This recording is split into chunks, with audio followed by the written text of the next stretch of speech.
Even today, by current means, we can add another 10 or 20 healthy and happy years to our lives. So we all need to be prepared, not only from health perspective, but also in terms of the wealth, in terms of our psychological perspective, how we perceive life, to live to at least 100 years. So that's now. This is happening today. That's Sergey Young, longevity venture capitalist and author of The Science and Technology of Growing Young. I'm your host, Patrick McGinnis, and this is FOMO Sapiens. With the world spinning out of control, it can be impossible to know what to do and what to miss out on. That's called FOMO, which is short for fear of missing out. How do I know? Because I coined the term, and I'm the world's first FOMologist. And this is the show where I ask entrepreneurial thinkers, people I call FOMO sapiens, how they live and work with conviction no matter what life throws at them. FOMO. FOMO. Hey there, FOMO sapiens. Welcome back to the show. Today we're going to be talking about something that is it's a very FOMO sapiens topic because we hit on some technology, some VC, some philosophy, some kind of FOMO elements, and it's all about life extension. Would you want to live forever? Like the song, there's a song by Queen, Who Wants to Live Forever? And if I could afford the music rights, I'd play it for you right now, but I don't think I'm going to do that. Too complicated. But I will tell you, I looked up on the internet and I found a survey of 2,000 Americans by the wellness website Lifetime Daily that says that 57% of people say they would not want another 100 years. So in fact, people don't want to live forever. But I think the question is really, if you could live healthily and happily to 150 or 200, would you do it? Well, my guest today, his stated goal is to live to 200 years old. And in his new book, The Science and Technology of Growing Young, he explains how that could happen, what it would look like, what is the science and the technology required to do that. And, is this even a good idea? He also talks about just like how not to die young, which is, I think, kind of good for all of us to think about. So we're going to get into that with Sergey Young, and he's a fascinating guy. I actually met Sergey through my friend Dmitry and his wife Julia, who are friends from business school, and they are Russian, as is Sergey. And I started talking to him and reading about him, and he interviewed me for his book, so I'm in there, and I realized he's a really fascinating guy. He runs a $100 million longevity vision fund, which is one of the few funds that specializes in longevity and helping to accelerate longevity breakthroughs. He is also the development sponsor of the Age Reversal X Prize, which is all about curing aging and age-related diseases. So that is, he's doing some pretty interesting stuff there. Now, I'm going to ask you for two small asks today, one for me and one for Sergey. The small ask for me is to please rate and review the podcast. I've had a couple of you who wrote to me and had told me that you had reviewed or rated the podcast, and then you read some of the comments. And so I was just thankful that you did that. Thank you for doing that. And please, I can promise it won't extend your life necessarily, but it will make me happy and thus potentially extend my life. Second, please go and consider pre-ordering the book at Sergey's website. That's Sergey Young, SergeyYoung.com.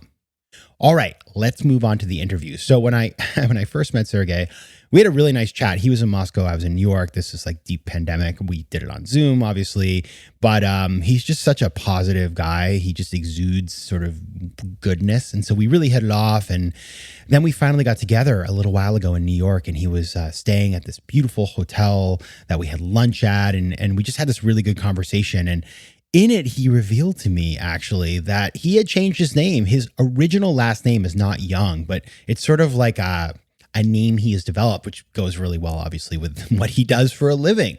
But that is a little unusual. So to start our interview, I asked Sergey to please explain why he changed his name. Look, it's been the biggest psychological experiment in my life. Just a few years ago, I decided to create this persona, Sergey Young.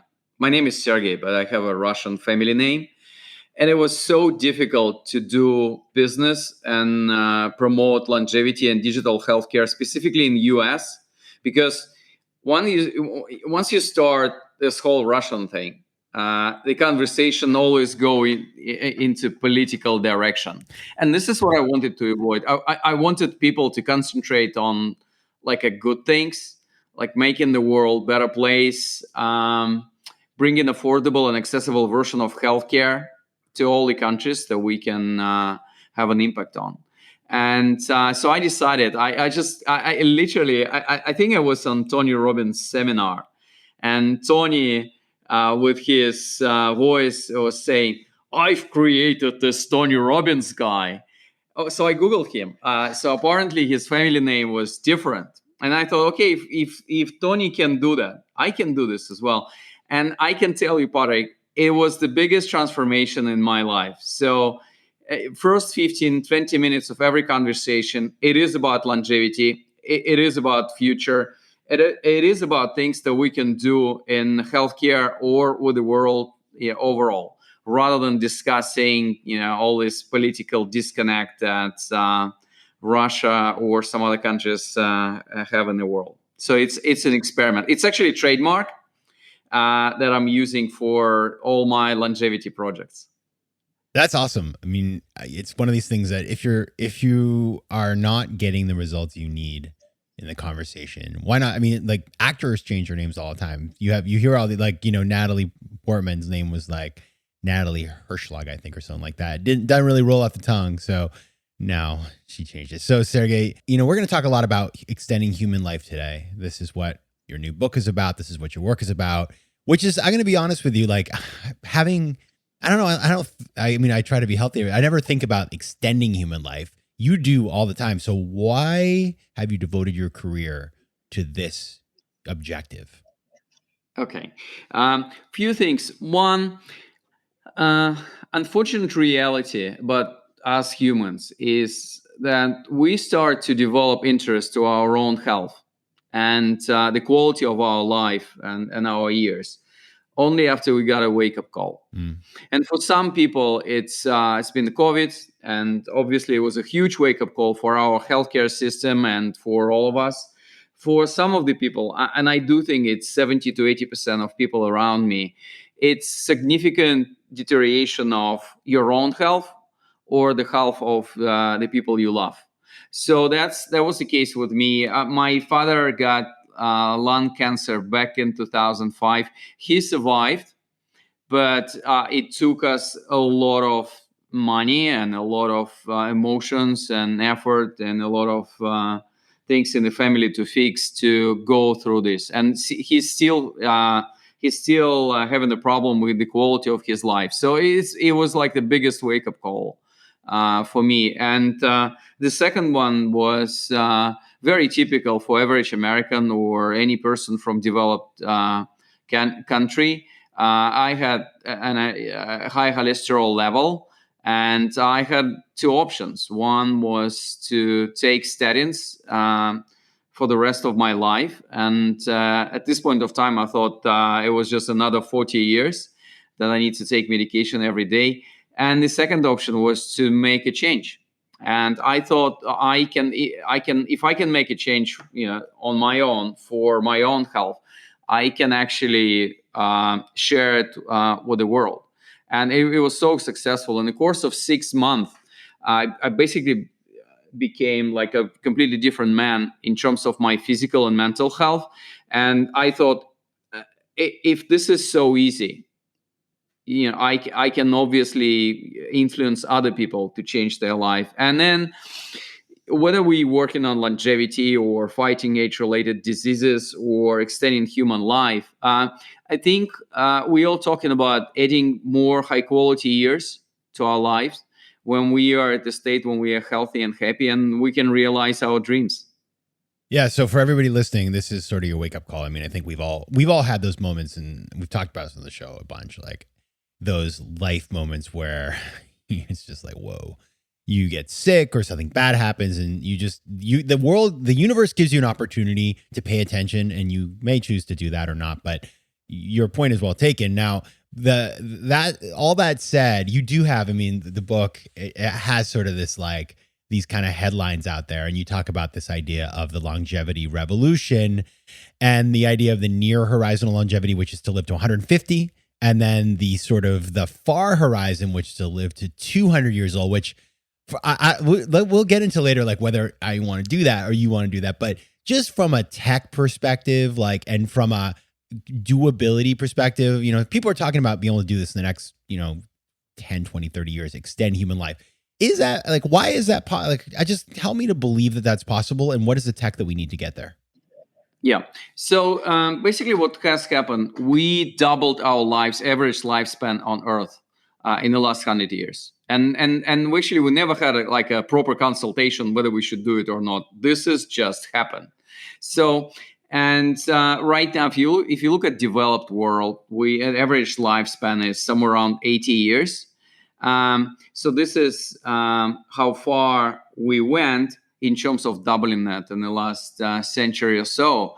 Well, the funny thing is that the maximum lifespan on Earth was always the same. It was always 120 years, actually 122 to be precise. This is the longest lifespan we had on record on Earth, thanks to this beautiful French woman who died, I think, back in 1999 at the age of 122. So what we've done so far, we were just increasing the average by avoiding early death.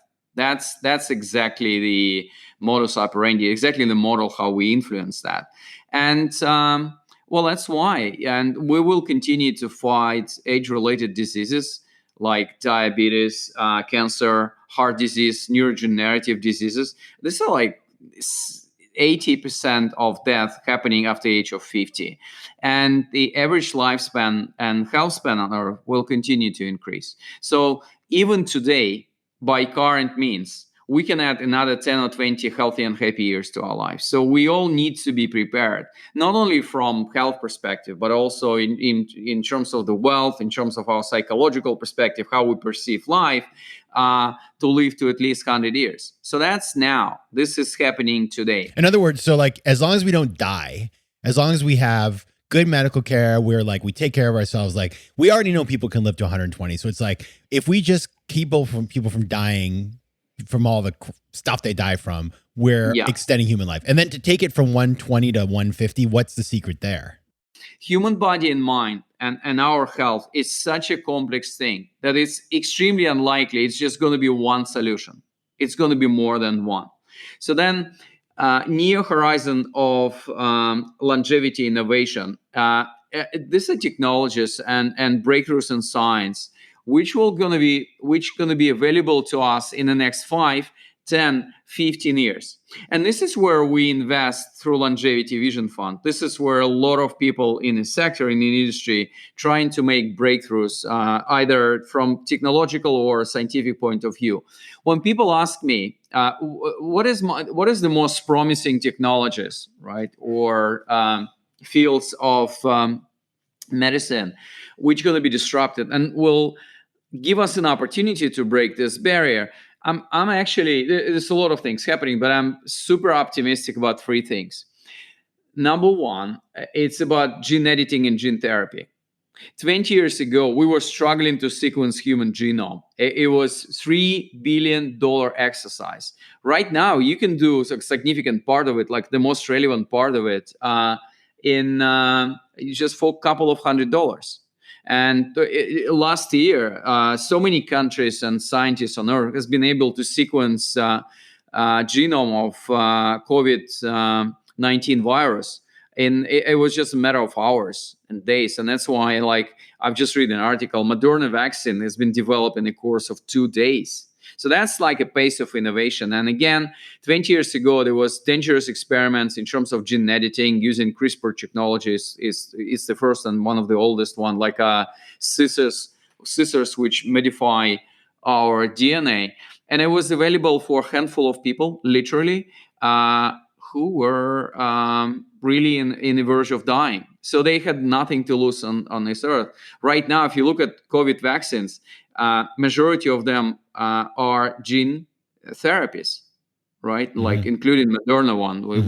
which we just used as an example. So we are now can enjoy the field of gene therapy and gene editing, and obviously this will help us to modify and recreate what it means to be human, because we already know 3,000 genes which are responsible for our longevity, for our healthy aging, or even give us an opportunity to reverse aging processes in our body.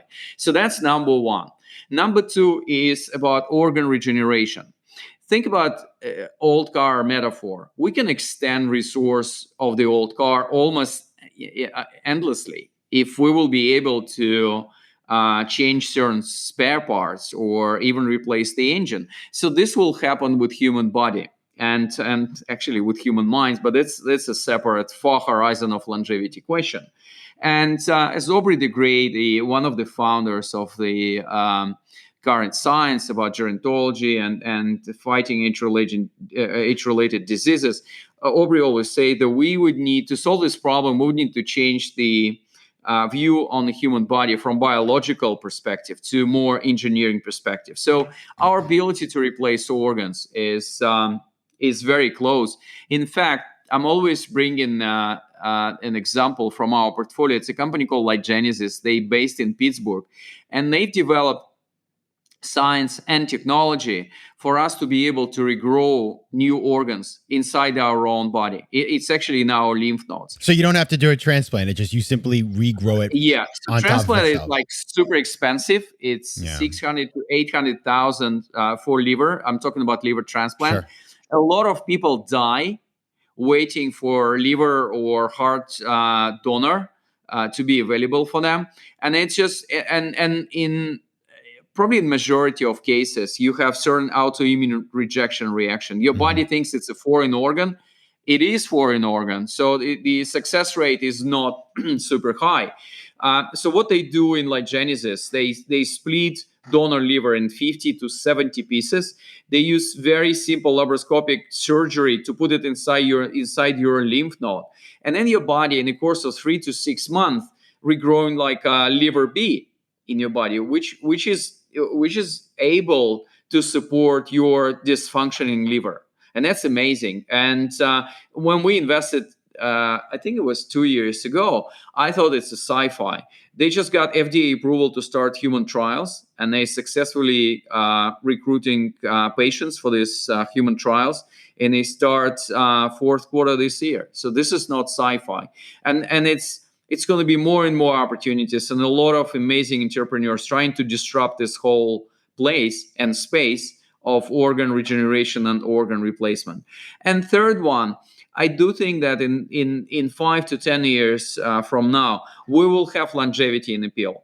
We will have new category of drugs which will help us to fight aging and aging process inside our body rather than targeting any particular disease. Because this, your risk to get diabetes, heart disease, cancer, neurodegenerative diseases increase exponentially after you turn 40 or 50, depending where and when your aging process start.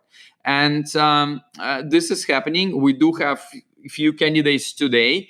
It's like metformin, the old diabetes drug, or rapamycin. They still hasn't been approved as longevity drugs. So they target particular disease. So don't go to pharmacy and try to buy them now.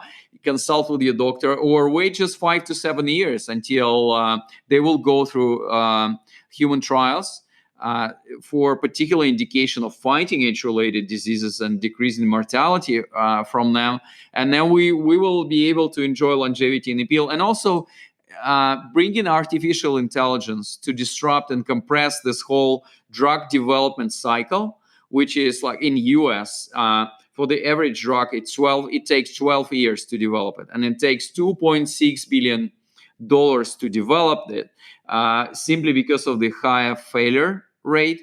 I think just bringing artificial intelligence in this whole process would give us an opportunity not only to recycle what we have today, the things like metformin, who's been on Earth for the last 50 or 60 years, or rapamycin, but also create like a new drug which will target aging. So this are like three things from near horizon of longevity, which give me a lot of optimism about our ability to break the sound barrier of 122 years and live healthy and happy 150 years.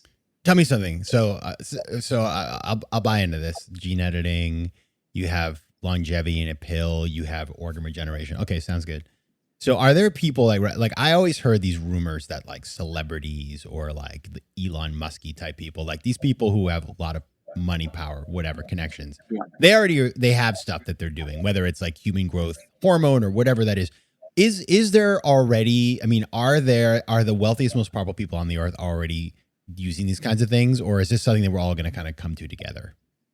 Um, Look, I think it's just our default mode, like how we perceive people who have more resources, and interestingly enough, my focus and focus of Longevity Vision Fund and focus of the book is to bring affordable and accessible version of longevity to the world. So that's very relevant question. I do know a lot of people who experiment with their health, trying to use different interventions which are in very early stage of development or very early stage of approval. And I do think they're more in a biohacking world rather than someone like really rich and who can afford to spend millions of dollars on their life extension.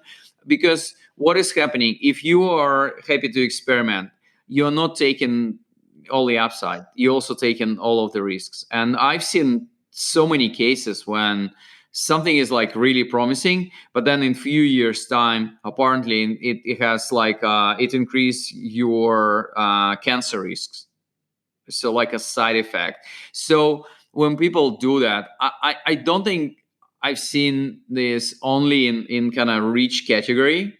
um, so that's one. And two, I don't really advise people to experiment with their health. I would rather like, exercise, eat healthy, do my annual checkups in the next 5 to 10 years, and then enjoy the benefit of the intervention or technology, which is completely approved and without unnecessarily and very risky side effects, rather than just rush into something like it was the case with stem cells. Stem cells can be like super important to treat particular diseases or particular difficult health conditions, but obviously it's still hasn't been developed and approved for the mass use for the good reason. So I know a lot of people who just like cross the border and go to Mexico or some of the islands to do stem cells injections. I've never done this. I mean, you can imagine. I've been offered to do this so many times,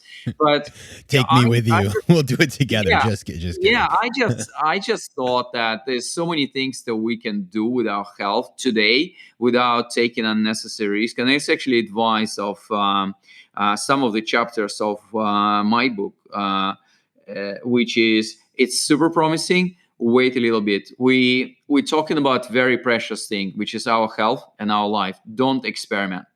Yeah, and we'll get into, you mentioned like it's not complicated. There's some really basic stuff you can do to not die, and we'll get into that in a bit. But I do want to talk about, so I gotta imagine when I was reading the book, which I really enjoy, and like I don't say that all the time. This has just like a lot of very practical stuff in it.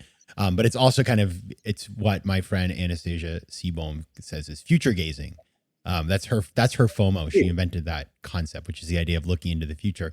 Now, so I'm thinking like, great. So I'm going to live to 150 just in time for the environment to go to, blow up and like the seas overtake the earth and there's like a shortage of water and then we all die. Greta Thunberg is screaming in my ear as we're all 150 and dying. And so like, it's an interesting question.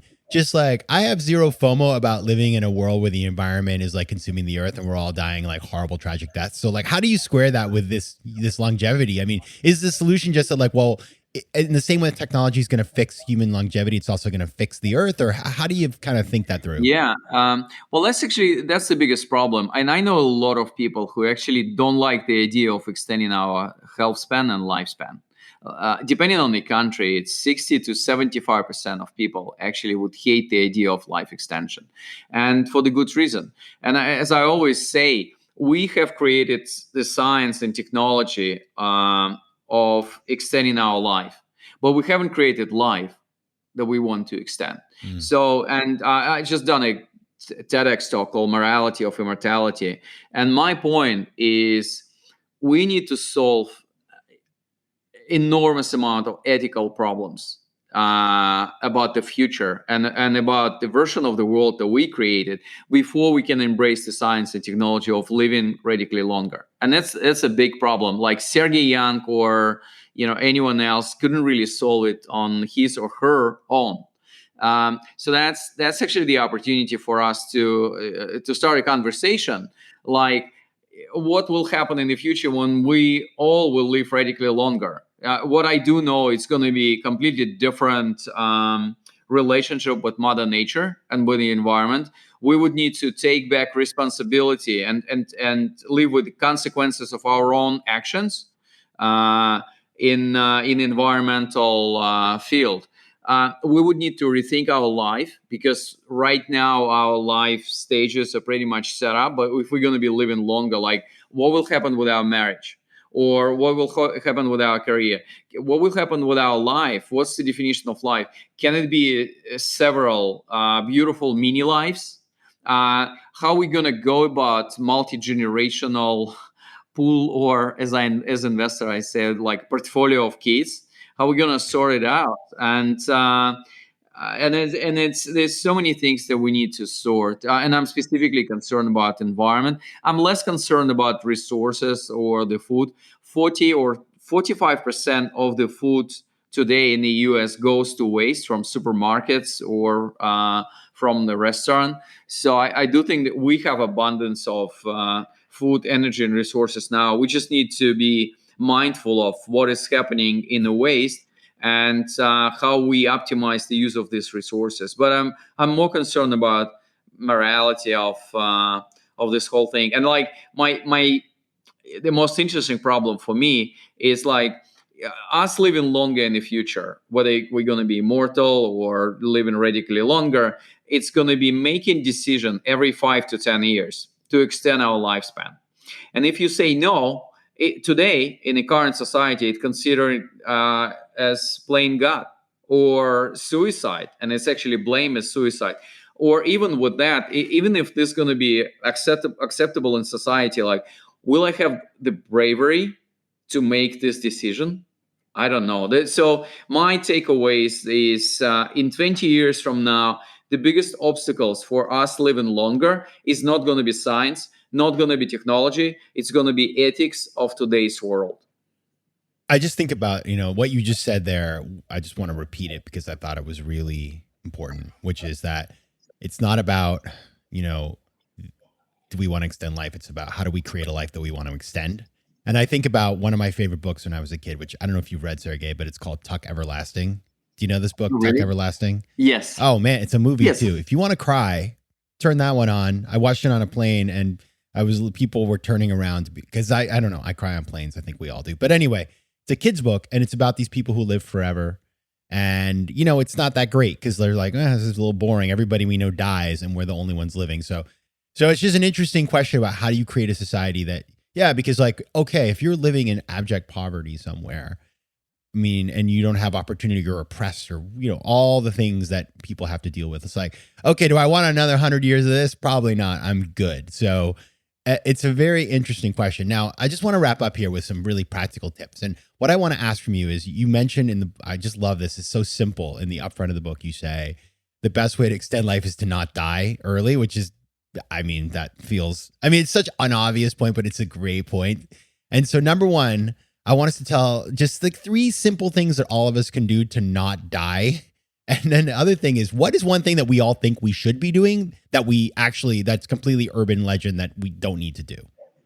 Okay, so I'll start with the last question. So I think the biggest mistake is we've done so far. We delegated all our health decisions to other parties. Like, it's big food, it's big pharma, it's regulators, it's healthcare system and we pretend it's our health going to be sorted out by them. So I think it's time to take responsibility for our own health. And I can tell you, as someone who was working on my health for the last 7 or 8 years, this is the biggest and most interesting way of discover ourselves and like how the world runs. So that's amazing. So it's time to take responsibility for our own health. then what we should do, it's not 3 things, it's 5 things, but 5 things that we can do right now. 1, do your annual checkup.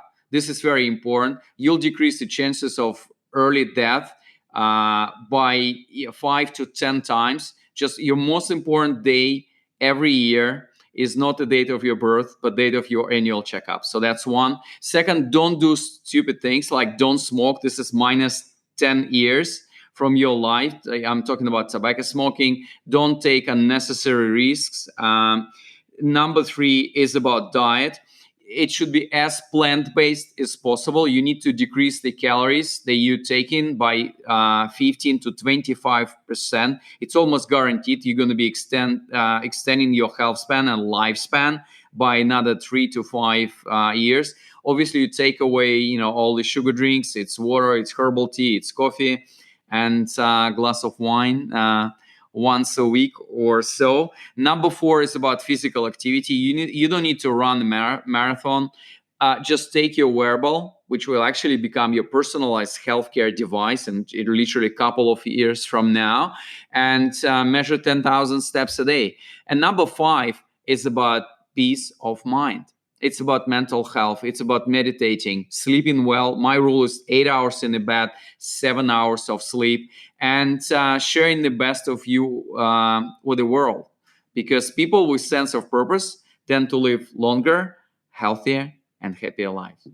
So you don't have to run that marathon. And if I did one, that was enough. Now, what I'll tell you is I just had lunch. I had lunch with Sergey in New York. It was awesome, by the way. This is a man who all of us need to learn more about. And we ordered cheeseburgers and we each had 5 beers. And no, I'm kidding. We had steamed vegetables and they were delicious. And I was on my best behavior with you because I'm like, I can't eat like junk food in front of this guy. Yeah. You should not. No, you can have like a cheat day every month or every couple of weeks. But obviously, we were pretty. It was delicious. I didn't need the cheeseburger because good vegetables taste better than cheeseburgers if you do it the right way. That's I'm always talking about like a rainbow of vegetables, different colors, different taste, and it's you'll rediscover the world of food. All right. The website is sergeyyoung.com. That's SERGAY young.com. You can find Sergey on LinkedIn at Sergey Young and on Facebook and Instagram at Sergey Young 200. And the name of the book is The Science and Technology of Growing Young. Sergey Young, thanks so much for being here. Thanks, buddy. Thanks, everyone. Bye-bye. FOMO. Big news. We now have a brand new website. So head over to FOMOSapiens.com where you can listen to past episodes, learn more about the show, and find out how to advertise. Also, head over to Spotify where you can find and follow playlists of the best of the show. You can also connect with me on Instagram at Patrick J. McGinnis, on Twitter at PJ McGinnis, and on LinkedIn. I'd love to hear from you, so don't be shy. FOMO Sapiens is recorded in New York City. Theme music is by Mike McGinnis, and editing and post-production is by Josh Elstro. If you like today's show, please be sure to rate it and recommend it to your friends. And as always, you can find me at FOMOSapiens.com and at PatrickMcGinnis.com. To advertise on FOMO Sapiens, reach out to contact@FOMOSapiens.com. FOMO.